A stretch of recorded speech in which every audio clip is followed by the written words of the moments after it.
நான் குஜராத்ல அஹமதாபாத்ல இருக்கிறேன். ஓகே. இன்ஜினியர் போஸ்ட்ல. அங்க அப்பெல்லாம் செல்போன்லாம் கிடையாது இல்ல. இந்த ரிங் பண்றதுதான்.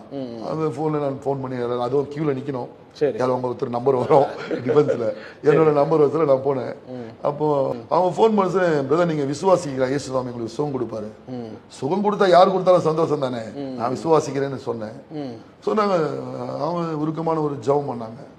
அதை பண்ணி மகனுக்காக நீங்க கல்வாரி சிலுவை ஜீவனை கொடுத்துருக்கீங்களே, காயப்பட்டிருக்கீங்களே, இந்த மகனுக்கு சிறு வயசுல இருந்து வியாதி இருக்குது, இவ்வளவு போராட்டத்தில் இருக்காங்களே, இவங்களுக்கு ஒரு சுகம் கொடுங்க ஆண்டவரே. அவங்க உருக்கமா இருந்தாங்க. என் மேல ஒரு ஒரு அக்கினி வந்து இறங்கின மாதிரி ஒரு ஃபீல் பண்ணேன். அப்படியே வேர்த்து ஊத்தி அந்த ரூம் நனைஞ்சிட்டேன்.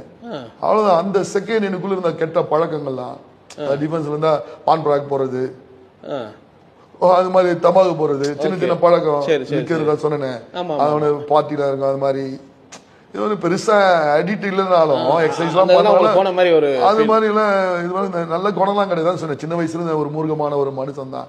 நல்லதுன்னு சொல்ல ஒண்ணுமே கிடையாது. ஏன்னா அப்படி ஒரு மனுஷனா இருந்தேனே.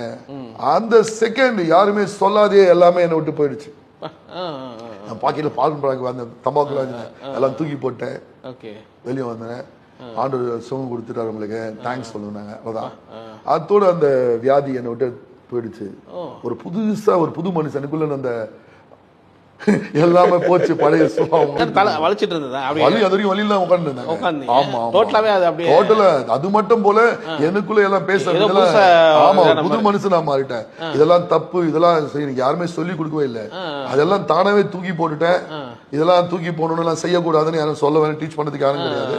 நானே எல்லாத்தையும் தூக்கி போட்டுட்டேன். இது வரைக்கும் நம்ம எல்லாம் சாமியை வேண்டி இருக்கிறோம், எல்லாம் கோயிலுக்கும் போயிருக்கோம். அங்கெல்லாம் இந்த ஃபீலிங் நடக்கலையே, மருத்துவத்தால அந்த ஃபீலிங் நடக்கலையே. அந்த செகண்ட் அதுவும் போயிடுச்சு. ஒரு புது மனுஷனாவே மாறிட்டேன் நானு. எனக்குள்ள ஒரு விடுதலை ஏதோ ஒண்ணு என்னை விட்டு வெளியே போன மாதிரி.